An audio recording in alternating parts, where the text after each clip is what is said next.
물 타고 있습니다. 물 타기. 네, 물 타는 게 뭐 최선인 것 같아요. 그러니까 그만큼 힘든 장이다. 힘든 장인데 이럴 때는 원화 채굴이 제일 중요하다. 열심히 일하고 저축하는 수밖에 없다.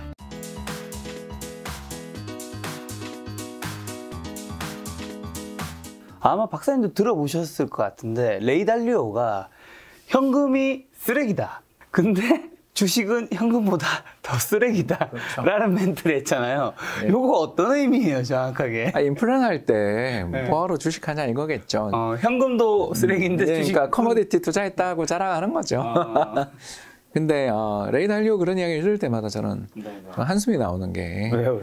이분 펀드 성과 되게 안 좋거든요. 아, 진짜? 그러니까 자기 펀드나 잘 하고 그러니까 좀 저희들이 이제 하는 이야기 있잖아요. 뭐 제가 주식을 잘해요 하고 나온 사람이 성과가 그 뒤에 부진해지면 그 전에 했던 이야기가 이렇게 박제되잖아요. 그죠. 예, 그렇기 때문에 저도 이코노미스트로서 이렇게 나와서 틀린 전망을 가끔 하잖아요. 하죠. 안 할 수가 없는데 지나고 생각해 보면 그래도 홍 박사 이야기는 그때는 좀 성급했지만 뒤에 지나고 보니까 맞는 이야기가 많았다라고. 다 맞추셨으면 홍달리오. 홍달리오 아니 좀 빼고 홍버핏. 레이 달리오 저 별로 안 좋아하고요. 네. 워렌 버핏 좋아합니다. 왜냐하면 돈 잘 버는 사람은 그렇게 굳이 책을 열심히 쓸 이유가 없어요. 그러니까 워렌 버핏 보세요. 자기가 쓴 책 하나도 없잖아요. 그렇죠. 뭐 자서전이든 또는 저기 여러 가지 남들이 막 그런 책들이 그게 전부 그 뭡니까 주주총회에서 발표한 내용을 기록한 거잖아요. 그런 사람들이 정말 잘하는 사람들은 은퇴하고 써도 되는데 레이 달리오는 그렇게 자꾸 갖고 있으면서 그러니까 브리지워터 갖고 있잖아요 아직. 그래서 좀 그런 거고요. 그래서 저는 항상 매니저들은 포지션으로 좀 말을 하고 성과로 말을 하고 주주들한테 말을 하는 게 더 좋지 않나 싶어서 레이 달리오가 최근 몇 년 사이에 갑자기 그가 열심히 책도 쓰고 강연을 엄청 하시잖아요. 특히 유튜브에서. 그래서 그걸 보고서 브리지워터 앞으로 힘들겠네 그랬는데 또 그렇게 됐네요. 자, 그럼 어쨌든 가만히 있으면 저절로 가난해지는 세상, 인플레이션 시대잖아요. 그렇습니다. 지금 상황에서 가장 먼저 해야 되는 게 뭔지랑 좀 돈값이 떨어지고 있는데 맞습니다. 현금으로 이제 많은 분들이 그 생각하실 것 같아요. 지금 인플레이션 시대라서 돈값 떨어지고 있는데 현금 뭘 사야 되는데 부동산 뭐야 이거 떨어지고 있네? 주식으로 가려고 했더니 주식 박살나고 있네? 아니 이거 뭐 감정이 약간 들어갔어요. 작년 11월 집을 사서 아니 내 현금 박살나고 있는데 뭘 살 것도 다 박살나고 있으니까 가상화폐 쪽도 박살나고 있어. 그러니까 사람들이 좀 어떻게 해야 될지 모르는 제가 것 내재 같아요. 가치 없다 이야기했다가 그렇게 혼났던 가상화폐 이야기를 하셔서 저도 지금 한숨이 나오는데요. 네, 어떻게 될까 도대체 이거? 예, 뭐 일단 아무것도 안 할 수는 없고. 아무것도 안 할 수 없을 때는 역시 그 원화 채굴이 최고죠. 원화채굴? 예, 열심히 일을 해서 저가 매수하는 수밖에 없다. 근로소득. 예, 그래서 제가 맨날 하는 이야기 있잖아요. 한국 주식이랑 미국 국채 좀 사라고. 네네. 미국 국채 살았으면 지금 얼마나 환율이 급등했습니까? 미국 국채야 손실 났잖아요. 달러 표시로 된 국채는 손실 났는데 환율이 급등하는 바람에 그렇죠. 예, 달러 표시 국채에 투자하셨던 분들은 지난 1년 수익률 보시면 알겠지만 다 플러스거든요. 플러스예요? 예, 거의 지금 유일하게 플러스 난 자산들이. 그러니까 주식시장이 박살났는데 여기가 플러스면 엄청. 예, 그러니까 상대적으로 엄청나게 플러스가 됐고 또 금을 금 그런 거 살 필요가 있어요라고 했지만 대체 자산 투자 또는 리츠 조금 사놨던 분들은 배당으로 지금 버틸 수 있잖아요. 그래서 옛날 그 금 좀 팔아야 되겠습니다. 예, 저는 좀 옛날 팔았습니다. 커플링인지 그냥 묻혀. 뭐래? 왜 그러셔요? 기차에서 안 판 거 있잖아. 있어요. 마음이 있는 게 아니라 기차에서 놔둔 것들. 좀 오늘 이상해. 제가 오늘 우리 김 작가님이 말씀을 하실 때 좀 약간 그 심한 빡침을 약간 느끼는 것 같아요. 왜요? 부동산 이야기하면서 이러면서 잘 안 쓰시는 용어들을 쓰시는 거 보면서 그만큼 힘든 장이다. 힘든 장인데 이럴 때는 원화 채굴이 제일 중요하다. 열심히 일하고 저축하는 수밖에 없다. 그리고 이제 두 번째 저축해서 올인 좀 하지 말자. 그래서 저는 미국 국채랑 한국 주식 너무 싸니까. 근데 한국 주식 싼 게 이게 바닥인지 아닌지는 우리가 모르니까 견딜 수가 없을 수 있거든요. 올인하면. 그렇죠. 다시는 저 양반 말 안 들어. 이렇게 될 수 있잖아요. 그러니까 미국 달러가 비싼 건 사실이지만 국채도 많이 조정받았다. 국채도 좀 사자. 이런 식으로 투자를 해보면 충분히 지금은 저는 버틸 만하고 오히려 한 1년 지나고 2년 지나고 보면 야 그때가 기회였어 소리가 또 나올 수도 있다. 그렇게 보는 거죠. 그래서 지금은 좀 분할해서 정립하자. 예, 그리고 원화 채굴하자. 그리고 바닥이지만 좀 버틸 수 있는 여유 예. 자금으로. 예, 급한 제가 급한 자금 급한 말고. 돈은 빼면 안 되는 게 제가 맨날 이제 그 제 유튜브 채널 저도 질문이 박사님 저 전세 올려줘야 되는데 이거 어떻게 운영할까요? 라는 말을 들으면 주식하지 마세요라고 첫 마디가 바로 나오거든요. 왜 그러냐면 그 항상 조금 더 잘 해보면 될 것 같은 때가 있을 것 같은데 좀 잘하시네요.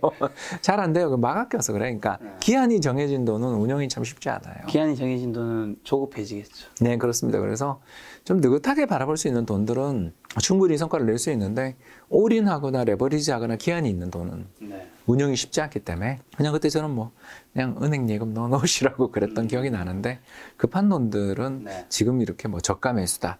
예, 여러분 지하 밑에 지하실이 있고 지하실 밑에 지하 2층이 있고 그러잖아요. 얼마 전에 우리가 와 지하실 왔다 싶었는데 1월에 2,500 장중에 갔을 때 지하실이다 그랬는데 거기서 지금 100%가 또 빠진 거잖아요. 그러니까 이거는 알 수가 없더라고요. 진바닥이 언제인지는 알 수 없다 그러는데 진바닥의 징후는 두 가지다. 레버리지 청산, 그죠? 두 번째가 앞서 잘 말씀드린 것처럼 국민연금이랑 이런 데서 적극적으로 살 정도의 밸류에이션 매력이 있을 때 그런 때가 아닌가 생각돼요. 생각해보니까 박사님이 역사적으로 힘드셨던 때가 외환위기, 금융위기, 이제 9.12 테러 때 힘들었다고 말씀하셨잖아요. 예, 다 0.8배 깨질 때. 근데 사실 지금은 이게 그때만큼의 힘든 이슈는 아니지 않나요? 아닌데 좀 장이 계속 지지부진하게. 예, 그게 더 무서워요. 좀 사실 그게 좀 힘들어요. 힘 빠지는. 예, 그래서 제가 아까 또 우리 김 작가님 말씀에 맞는데 그때는 멘붕해서 힘들었다면 지금 예, 근데 지금은 답답해서 힘든. 그때는 막 이런 거면 지금. 예.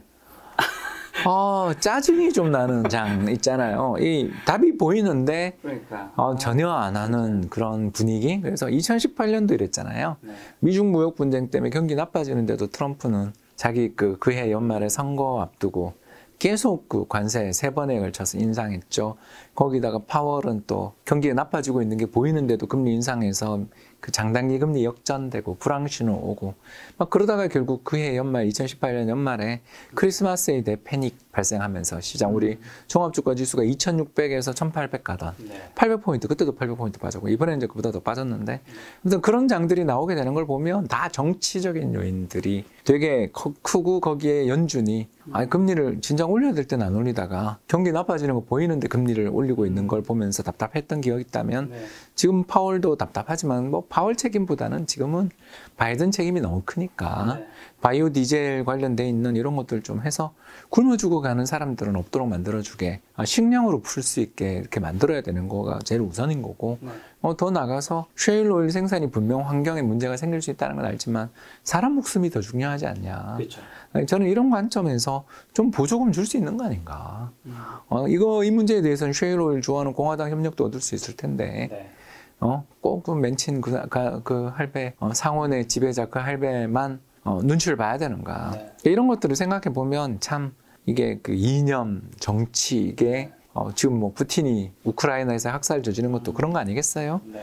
거대한 뭐 마더러시아 이런 거에 대한 집착들이 세상을 이렇게 엉망을 만들고 있고 이 엉망을 만드는 거에 대한 답이 보이는데도 안 할 것 같으니까 사람들이 그래서 지치다 보니까 결국 레버리지 청산에 안 왔으면 하는 그 순간이 지금 온 게 아닌가 싶어서 지치는 장이다 이렇게 말씀을 드리는 거죠. 많은 분들이 좀 뒤처는 걸 볼 수 있는 데이터가 투자자 예탁금이 지난 5월 말에는 57조 정도 집계됐었는데 지난해 5월 3일에는 사실 역대 최고치가 77조 그랑 비교하면 거의 1년 만에 20조 이상 감소하고 개인 주식 매수 금액과 증시 거래 대금도 큰 폭으로 줄면서 투자 심리 바로미터라 불리는 투자 예탁금도 이제 감소세인데 사실 이것도 지금의 분위기에서는 이게 막 증가하기는 좀 쉽지 않잖아요. 네, 쉽지 않습니다. 이게 후행이에요. 그렇기 때문에 이제 악순환을 일으키고 있는 거죠. 무슨 말이냐면 주가가 폭락하면서 사람들이 이제 넋을 잃어버리는 장이 오는 거고 넋을 잃어버리는 장이 오는 가운데 시중 자금의 유입이 유출로 바뀌는 가운데 수급도 나빠지고 그래서 장기 투자자들 국민연금 같은 데들의 저가 매수는 나오지만 국민연금 입장에서는 급하게 사기보다는 좀 어떻게 보면 호가를 밑에다 놓고 저가 매수하는 쪽의 입장이잖아요. 그러다 보니까 급하게 시장에서 반대 매매 나오거나 청산 나가거나 이렇게 되면 예탁금도 줄잖아요. 그런 일들이 벌어지게 될 때 시장이 이제 급박한 하락세가 나오는 이런 일들이 벌어지는 거죠. 그래서 이럴 때 이제 주가가 폭락할 때 바닥의 신호를 몇 가지 우리들이 이야기하는 게 첫 번째가 이격. 그죠? 20일 이동 평균선 대비해서 지금 주가가 얼마나 이격이 커져 있는가. 이걸 많이 보는 거고요. 두 번째가 거래가 언제 터지느냐. 거래가 갑자기 확 터질 때가 이제 걷잡을 수 없는 반대 매매가 촉발되고 또 그 과정에서 줍줍이라고 하는 그런 저가 매수들이 들어오는 시기에 주가 폭락하는 과정에서 길게 위아래로 꼬리 달리면서 이건 이제 캔들 차트 보는 법을 보시면 되고요. 거기서 거래 터지는 시기가 나올 때가 일단은 한번 시장의 반등에 출현할 수 있는 그런 여건인데 지금은 일단 오늘 장은 제가 아직은 아닌 것 같다는 생각이 좀 드는 거리 없이 방금 우리 김 작가님 이야기하신 것처럼 거리 없이 그냥 쭉 밀면 밀리는 그런 장세가 나오는 것 같아서 마음이 좀 아픕니다. 환율이 1200 원래 90원까지 갔다가 다소 좀 내려갔었잖아요. 한 1230원까지 내려갔던 것 같아요. 근데 지난 5월 16일 이후로 약 한 달 만에 지금 다시 1290원대로 이번에 올라왔는 걸 보니까 뭔가 이번 기울기는 1300원을 지난번에 못 뚫었는데 이번에 뭔가 뚫을 것 같은 기세가 좀 느껴지더라고요. 예, 미국 달러 인덱스가 전고점을 넘었기 때문에 우리도 1300원 넘을 것 같습니다. 그 우리나라 환율을 결정짓는 요인이 우리 국내에 거의 없거든요. 네. 그래서 우리나라가 뭐 나라에 문제가 생겼기 때문에 환율이 오른다라는 생각은 버리시는 게 좋고요. 지금 글로벌하게 달러가 너무 강세다. 글로벌 땅세가 초강세로 가고 있는 상황에서 한국의 변방에 있는 세계 이제 10위권 경제대국이지만 거래량, 그러니까 외환 거래량 기준으로는 10위권에서도 중후반이거든요. 우리나라 외환 시장이 되게 작아요. 이런 작은 시장은 글로벌 금융시장에서 달러가 전날 강세다 그러면 환율 바로 오르고 갭 상승하고 시작하는 나라이기 때문에 여기에 또 우리나라가 잘 아시는 것처럼 2018년, 2019년 때 중국이 혹시 여러분 기억나시는지 모르겠는데 환율 조작국 지정됐던 거 기억나시죠? 그때 우리나라는 그냥 관찰 대상국이긴 한데 우리나라가 그때부터 어떤 걸 하고 있냐면 한 해 중에 1년에 2번으로 알고 있는데 2번에 걸쳐서 외환시장에 정부가 개입했던 내역들을 이렇게 밝혀요. 보고해요. 네, 그런 식으로 우리나라의 포지션들이 낱낱이 다 드러나고 있는 중이기 때문에 우리나라가 지금 환율을 올리기 위해서 개입했던 것들도 아니고 환율을 또 안정시키기 위해서 오히려 노력을 한 면이 있는 나라인데 우리나라가 뭐 환율 조작국 지정이 되네 안 되네 그것 때문에 어떻다라는 그런 이야기들은 전 그냥 넘겨서 보시는 게 좋고요. 결국 우리나라는 지금 수급이 달러의 강세 속에서 외국인이 주식을 팔면서 왜냐하면 우리나라 투자하고 있으면 환차손이 발생하니까 아까 우리 그 미국채 이야기 기억나시죠? 미국 국가 채권 국채에 투자했던 데서는 손실이 났지만 대신 환율 때문에 환차익이 발생하면서 플러스다라고 말씀을 드린 것처럼 이런 상황에서 벌어질 때는 외국인 입장에서 한국 시장 정말 좋게 봤던 사람들이라고 하더라도 조금 빼놓자라는 생각을 하기 마련이고 이게 환율을 그러니까 미 달러장이 강세일 때는 우리도 환율이 올라간다. 여기 이제 마지막으로 세 번째 요인이 뭐냐면 디폴트 리스크들이잖아요. 그래서 이런 디폴트의 리스크들이 부각되는 시기, 기업들의 파산 리스크들이 부각되는 시기에는 또 위험 자산 싫어해요.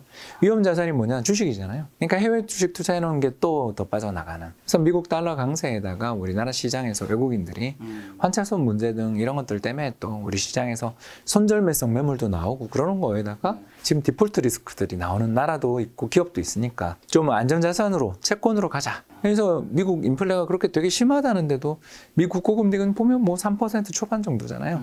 왜 그렇게 물가 상승률이 8%인데도 그 밖에 금리가 안 오르나 하면 결국 투자자들이 갈 데가 없는 게 금이랑 원유 그리고 미국 달러 표시 국채로 결국 돈이 피신을 하다 보니까 인플레의 그는 강력한 상승에도 불구하고 미 연준의 금리 인상 우려에도 불구하고 장단금리 역전될 정도로 장기금리는 안 오르더라. 이런 말씀을 드릴 수 있겠습니다. 저도 한 차선 한 차익을 뭐 경험한다고 볼 수 있는 게 이제 유튜브 수익이 달러로 오잖아요. 맞아 달러로 와요. 그럼 원화로 바꿔서 높아지면 좋죠 저는. 한국 주식 샀어. 나 한국 주식 박살나고 있어. 근데 시청자 수, 시청 시간 수가 요새 형 저는 안 좋아요. 약간 밑 빠진 독에 내 돈을 받고 있다는 느낌이 들어요. 계속 빠지고 있어서. 네 맞아요. 진짜 요새 환율. 아니 근데 환율이 지금 1,300원 올라가면 환율이 좀 떨어져야 외국인이 어쨌든 한국에 들어올 거잖아요. 네, 그래야 그렇죠. 수급이 좀 해결될 텐데. 이게 당장 해결되지 않으면 외국인도 뭐 당장 좀 들어오는 쉽지 거는 않죠. 예. 그래서 매수를 보면 국민연금 들어오고 그다음 외국인 들어오지. 예, 순서가 좀 그렇습니다. 그리고 국민연금 들어오고 외국인 들어온 다음에야 장이 바닥이 나오는데 아직은 바닥 징후가 보이긴 하지만 진바닥이냐까지는 아직 잘 모르겠다. 어쨌든 한 가지 좋은 신호는 우리나라의 이제 태권브이 국민연금이 네, 지금 조금씩 사고 있다. 예, 근데 많이 안 사더라고요. 좀 많이는 안 사고 있다. 팍팍 사주면 좋겠구만. 자, 국제유가도 지금 서부 텍사스주가 120달러 정도 고공행진 이어가고 있는데 한번 어떻게 보시고 이 고유가가 계속 이어질 시에 좀 어디에 좀 투자하면 좋을까요? 네, 원유 관련돼 있는 상품이 좋은데 네. 원유 성물 상품은 아시는 것처럼 좀 코스트가 많이 있으니까 대안이 되는 게 에너지 관련 기업들이겠죠, 그죠? 네. 그래서 에너지 관련 기업들 중에서도 또 배당 잘 주는. 네. 그럼 벌써 앱스 모바일이나 쉐브론 같은 기업들 네. 또는 그런 관련 산업 ETF들은 괜찮은 선택일 수 있다라는 게 첫 번째겠고요. 두 번째는 그럼 유가 언제까지 오르냐? 그러니까. 이렇게 물으면 오르는 건 저는 다 왔다 보는데 왜냐하면 7, 8월 드라이빙 시즌, 그러니까 미국 사람들 차 몰고 다니는 거 좋아하는 기름을 뭐 그냥 하마처럼 펑펑 쓰는 리터에 뭐 2km밖에 못 가는 험비 같은 그런 차들 몰고 다니니까 이게 그 7, 8월에 여행 시즌이 오면 우리 또 아까 항공료까지 올랐기 때문에 국내 여행을 많이 가게 될 텐데 그때 기름도 많이 쓰게 되고 그렇게 되니까 자연히 지금은 유가가 6, 7월에는 원래 올라요. 네, 그런 시기에 아까 이야기했었던 것처럼 인플레이션에 대한 우려를 또 부각시키는 여러 투기적 요인들도 좀 있었던 것 같고 네, 그것 때문에 유가는 오르기 마련인데 그럼 8, 9월 이후에 가을로 가면 허리케인만 뭐 그렇게 정말 비정상적으로만 많이 안 오면 유가는 하반기에는 좀 둔화될 가능성은 있다 이렇게 보는 거죠. 왜 그러냐? 일단 첫 번째는 증산이 안 이루어지고 있다곤 하나 원체 유가가 높다 보니까 조금씩 그 투자는 이루어지더라고요. 이걸 가장 잘 보여주는 게 미국의 셰일 오일 가스 산업에 고용돼 있는 근로자 숫자인데 지난 2018년 피크 때 한 20만 명 고용돼 있던 게 지금 12만 명으로 줄었어요. 고용이 8만 명이나 줄었다라는 건 이건 너무 많이 줄은 거죠. 근데 그게 월간 기준 이제 이번에 고용 보고서를 보니까 꾸물꾸물 늘더라고요. 이거는 이제 곧 그 뒤에 증산을 뜻하는 거니까 증산이 이제 하반기에는 조금씩 이루어질 가능성이 있다. 그래서 미국이 역사상 최대로 석유 생산할 때가 배럴당 그러니까 하루죠. 하루의 배럴이 2천만 배럴도 넘고 그랬었었는데 지금 뭐 1,500만, 1,600만을 향해서 가는 중이니까 여기서 좀 더 증산이 이루어지고 EIA의 예상처럼 내년 이맘때 상반기에 2천만 배럴 이상으로 안정적으로 증산이 이루어지면 사실 러시아산 유럽으로 가던 원유 수출 금지된 게 3,400만 배럴이거든요. 그거를 미국 혼자 거의 만회는 할 수 있을 것 같아요. 근데 시간이 걸리는 거죠. 그리고 또 걱정이 뭐냐면 가스는 그렇게 미국이 유럽으로 가스 수출은 하고 있는데 늘고 있더라고요. 느는데 이게 그 파이프라인에 의지를 하고 있던 나라들은 LNG 터미널이 없어요. 그러니까 왜냐하면 이게 되게 위험한 물질이잖아요. 액체 상태로 만들어 놓은 액화 천연가스를 터미널을 통해서 수입해서 그걸 파이프라인으로 보내줘서 집집마다 보내주는 그런 걸 만들어야 되는데 그게 과연 노드스트롬 1, 2에 의지하던 독일 같은 나라들이 되겠냐 라는 걸 생각하면 천연가스 가격이 높은 수준을 유지하게 되면 자연스럽게 이제 또 무슨 일이 벌어지냐 하면 LNG 발전이 아닌 기름 발전을 이해되시죠? 그러면 기름 수요가 늘거든요. LNG는 지금 뭐 조달이 안 된다라면 그러면 그 난방 수요가 또 연말에 있죠. 그죠? 난방유 수요라고 들어보셨을 겁니다. 뭐 예를 들어서 등유 이런 거. 예, 그런 것들을 떼는 수요들이 유럽에서 늘어나면 이것도 기름값이 오를 요인이 있어요. 그래서 제가 그냥 틀릴 겁니다. 틀리겠지만 전망해 보면 한 7월 정도 상순에 유가는 일시적으로 한 피크 치고 여름 내내 쭉 빠지다 10월부터 다시 또 오르는. 그러나 고점은 제 예상은 7월 고점보다는 올해 연말 고점 10월, 11월 고점이 낮은. 왜냐면 증산은 되니까. 근데 유가 자체가 100불 이하로 간다 이런 거를 기대하기는 어려운. 그러니까 인플레이션 걱정이 이렇게 심한 거죠. 그냥 어느 정도 고유가 시대에는 당분간 좀 이어지고. 그리고 석유 기업들의 마진도 좋은, 정제 마진도 좋고 뭐 이런 쪽은 계속 유지될 가능성이 있으니까 뭐 저는 배당 보고 투자를 하더라도 에너지 기업은 일단 올해는 그렇게 크게 에너지 기업들이 주가 폭락할 것 같지는 않은 그런 분위기다. 이렇게 보고 있습니다. 그래서 원자재 투자도 좋지만 그건 너무 힘드니까 에너지 관련 기업 투자를 처음에 이야기한 게 그래서 그렇습니다. 자, 이런 장에서는 박사님도 물린 주식이 사실 없을 수 없잖아요. 맞습니다. 그렇죠. 박사님 좀 어떻게 대응하는지랑 또 시청자분들도 김 작가와 마찬가지로 이제 계좌가 이제 파란색 계좌가 좀 많을 텐데 좀 어떻게 하면 좋을까요, 이거? 물 타고 있습니다. 물 타기. 네, 물 타는 게 뭐 최선인 것 같아요. 그래서 금이랑 미국 국채 좀 팔아가지고요. 왜냐하면 이 둘이 유일하게 플러스더라고요. 그래서 이거 좀 팔아가지고 많이 빠진 근데 미국 주식을 사려고 봤더니 그건 환율이 또 많이 올라서 미국 주식은 좀 상대적으로 덜 깨진 편이어서 한국 주식 물타고 한국 국채 물타고 있는 중이고요.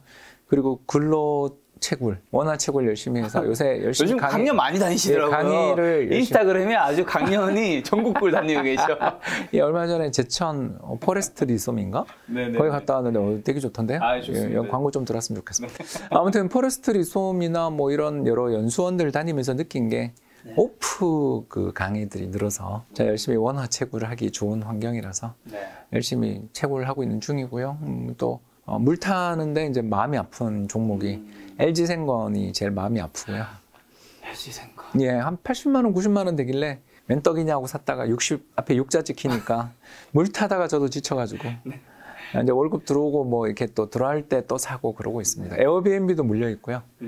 제가 이제 이런 회사들은 이제 제가 그 소비재 기업들을 좋아하는 게 일단 화장품에서 LG생건 후 좋아하고 그 선물하기도 좋고 또 제 주변에 계신 나이든 좀 약간 나이가 있는 여성분들이 되게 좋아하더라고요. 그래서 저가 매수하고 있고 에어비앤비는 해외여행 갈 때 그 우버랑 에어비앤비가 잘 안 돼 있는 나라는 여행 가기 싫더라고요. 그만큼 저는 의지하고 있어서 이런 좋은 회사들이 안 망했으면 좋겠다라는 생각으로 좀 사고 있습니다. 주주가 되시는 거고. 예, 그러니까 응원 삼아 좀 산. 자, 방금 전에 근데 물타기 얘기해 주셨는데 이게 물을 타는 것도 타야 될 종목과 안 타야 될 종목이 있을 거란 말이죠. 이런 장에서는 예, 어떤 거는 타도 되고 어떤 건 안 타야 될까요? 저 타면 안 되는 종목이 레버리지 높은 종목은.